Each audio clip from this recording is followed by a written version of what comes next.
तो पीपल जो है ये सतयुग में भी था, कलयुग में भी है, द्वापर में भी था, त्रेता में पीपल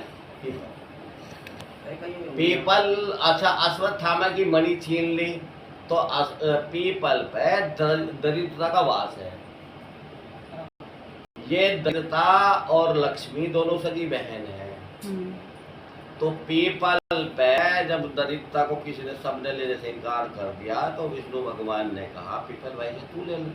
उसने कहा भाई तुम, मैं इसको ले भी लूंगा, पुराणों में कथा है इसकी, तो मेरे पास तो कोई भी नहीं आने का पूजने के लिए, दरिद्रता को कोई को क्यों चाहेगा, कोई नहीं चाहेगा। तो विष्णु भगवान ने कहा कोई बात नहीं है, मैं हफ्ते में एक दिन लक्ष्मी सहित तुम्हारे यहाँ आकर भी निवास करूँ। तो पीपल की इसलिए पूरे कलयुग में पूजा है, वो दरिद्रता का वास। पर रात को कहेंगे पीपल पे जल नीचे रहना चाहिए। हाँ। उसमें जल का उनका दरिद्रता का वास हो। हाँ, दरिद्रता का वास तो है ही, भूत प्रेत का। इसलिए अश्वत्थामा भी मणि छीनगी दरिद्रता का वास है। लेकिन शनिवार को रहते हैं उन पे सारे हाँ, देवता। एक दिन रहते हैं, एक ही उसको कलयुग में एक दिन मिला शनिवार, ये इसका महत्व। जैसे मैंने हनुमान जी का बताया था, ऐसे इसका है, ऐसे विभीषण का है। विभीषण भी चिरंजीवी है। वो चिरंजीवी क्यों है? विभीषण जो है, ये कथा बहुत पीछे जुड़े है।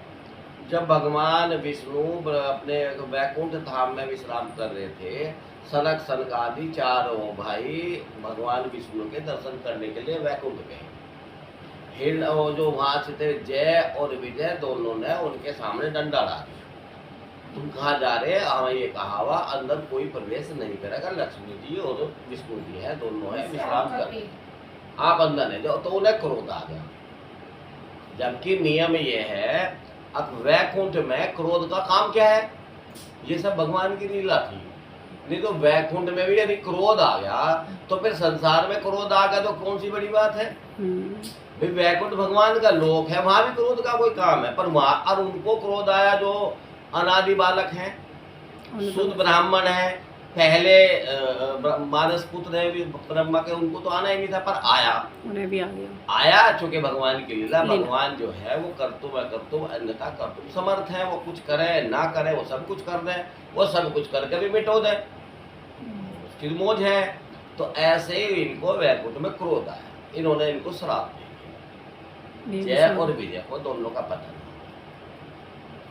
अब हो तो गया पतन, विष्णु भगवान भाग के आए, सनकादि के पैर पकड़े, माफी मांगी, हाँ जिनकी गलती है ऐसा नहीं, जबकि भगवान की प्रेरणा, तो बात उनकी अपनी मिली जुली थी, पर चलो जो भी कुछ हुआ खैर।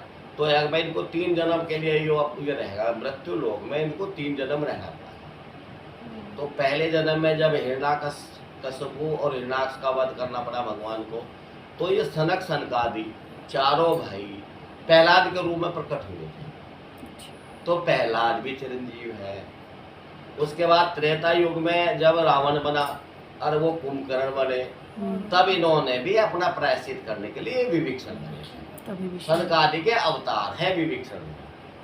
तो सनकादि का चूंकि शरीर अनादि है, वो कभी उसका अंत नहीं होता, वो 5 साल के बालक ही है, इच्छा से वो घट बढ़ सकते हैं, इसलिए वो भी अनादि है। तो विभीषण जो है वो जो है सनक सनकादि चारों भाई, उनमें वे चारों एक बन के विभीषण के रूप में आए। और हनुमान जी भी हैं अभी। हनुमान जी अलग, हाँ हनुमान जी चिरंजीव भी हैं, क्योंकि ये भी नहीं गए थे उनके हनुमान राम जी के साथ। हनुमान जी की अलग स्थिति है। हनुमान जी जो है, जो भी कोई चराचर में अपने मान का हनन कर, अपने मान को मिटा दे, तो वो चिरंजीवी क्या, वो तो भगवान में मिल जाता है। मान होता है देश काल वस्तु में, तो जिसका मान होगा वो देश में, काल में और वस्तु में। काल से मतलब आयु से है, वस्तु से मतलब वो चीज क्या है, और उसके देश से मतलब है उसके आकार कितना है। इसलिए हनुमान जी इतने मच्छर भी हो जा, हनुमान जी पर्वताकार भी हो जा, इसलिए उनका आकार का कोई मतलब नहीं है, वो देश में नहीं रहते, उनका कोई आकार नहीं है, आयु उनकी अनंत है, वो कभी नहीं मरेंगे, क्योंकि वे है ही नहीं और है भी, है और है भी। हमारे लिए तो है, पात्रों के लिए, नहीं तो वो परमपिता परमात्मा का ही एक रूप है और परमात्मा है। तीसरा अवतार कैसा था? जी बहन जी, तीसरा अवतार कौन सा था? फिर जैसे हिरण्यकश्यप हो गया, एक तो बहन जी उसमें हो गया हिरण्यकश्यप हिरण्याकश्यप हो गया, हिरण्याक्ष हो गया। दूसरे अवतार में रावण और कुंभकर्ण हो गया। तीसरे में जाके शिशुपाल और दंतवक्र हुए थे।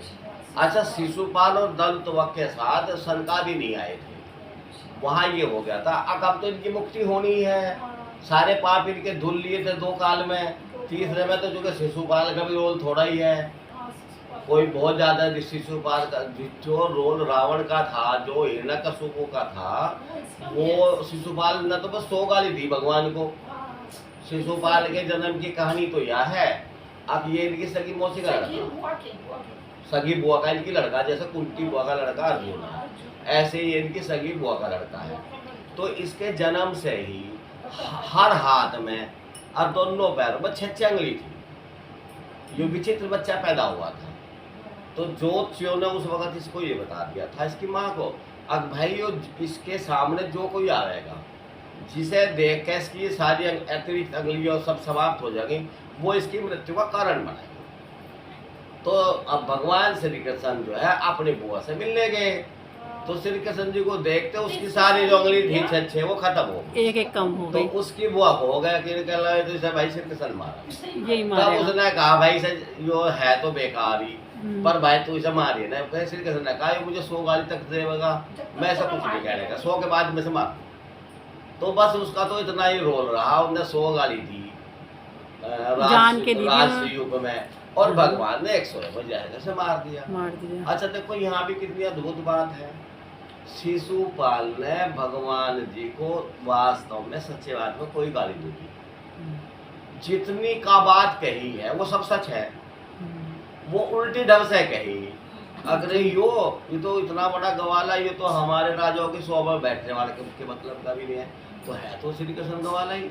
अरे यार इसको तुमने बड़ा सबसे बड़ा आदमी बना दिया, ये तो सबकी ब्याह में तो औरतों को उठा के भाग जा। ये बात भी सच है। ऐसी सी गाली है मेरे, मतलब जितनी बात शिशुपाल ने कही श्री कृष्ण के बारे में वो सब सच है, हाँ। पर वो सारी उल्टी है, उल्टे तरीके से बोली कि जिससे कि गाली बन जाए वो। तो वो भी स्तुति है। भगवान जी इस तरह की स्तुतियों से भी खुश हैं। शिशुपाल को मार के भगवान ने शिशुपाल का अहित नहीं करा, अपने में मिला लिया, मुक्त कर दिया, उसे मुक्त कर दिया। तो वे गाली भी भगवान की प्रार्थना ही है, मैं भगवान की भी स्तुति है। जैसे कंस करे था, वो भी तो वो खाने में उसकी प्लेट में खाना करे तो कन्हैया वो फिर वो आगे उसे फेंक दिया था, तो वो भी तो भगवान की स्तुति है। क्योंकि नियम ये है कि जिससे आपका प्यार होगा उससे तो आपकी स्मृति में एक बार उसकी तस्वीर हट भी जाएगी, और जिससे द्वेष होगा वो तो आपको सुबह में भी दिखाई दे, वो नहीं वो तो सबसे ज्यादा दिमाग में तो रहता है। भगवान की जो प्रार्थना होती स्तुति होती है, ये द्वेष वाली ज्यादा अच्छी होती है। पर इस द्वेष वाली में जो होता है, इसमें करने वालों को दुख रहेगा, उसको आनंद नहीं मिलेगा। भगवान से जो प्रेम करेगा आनंद उसे मिलेगा। आनंद उसका कारण है प्रेम जो है। प्रेम जब भगवान से किसी को भी होएगा तो प्रेम में उसके अंतःकरण में जो वृत्तियां हैं निकल रही, वो ही आनंद, वो प्रेम में होंगी। वो प्रेम में उसके कृष्ण का ही आकार बनेगा, वो आकार आनंद में है, धीरे धीरे आनंद बन जाता है। आनंद बन जाएगा। तो आपके हृदय में भगवान की स्मृति पैदा होते ही, प्रेम होते ही आपको लगातार आनंद की प्राप्ति होगी। और जिससे द्वेष होगा तो आकृति तो उसकी भी बनेगी, वो हमेशा आपको सोते भी दुख देगा, जागते भी दुख देगा। बस यहाँ केवल इतना ही है। नहीं तो भगवान की स्मृति चाहे द्वेषाकार बना लो चाहे आप प्रेमाकार बना लो, मुक्ति तो दोनों ही तरफ हुए। तो शिशुपाल की, हिरण्याकश्यप की, रावण की भगवान के साथ इसीलिए तो चलिए अच्छी, ये जल्दी गए भगवान के, इसलिए भगवान के कहने के लिए की कथा है। अब भगवान जिस पे खींचे उसे तो दे दे अपना धाम, और जिस शरीर है उसे दे दे दुनिया का राज। जैसे विभीषण को दिया। भाई रावण पर गुस्सा हुए तो अपने धाम अपने ले पास लिया। ले लिया। विभीषण पर राजी हुए तो श्रीलंका का राज दे दिया। तो राज बड़ा है कि भगवान का धाम बड़ा है? भगवान का धाम। भगवान का धाम बड़ा है। तो भगवान की ऐसी महिमा है। आगे चले जी। अब यह है 8वां अध्याय। गर्भ में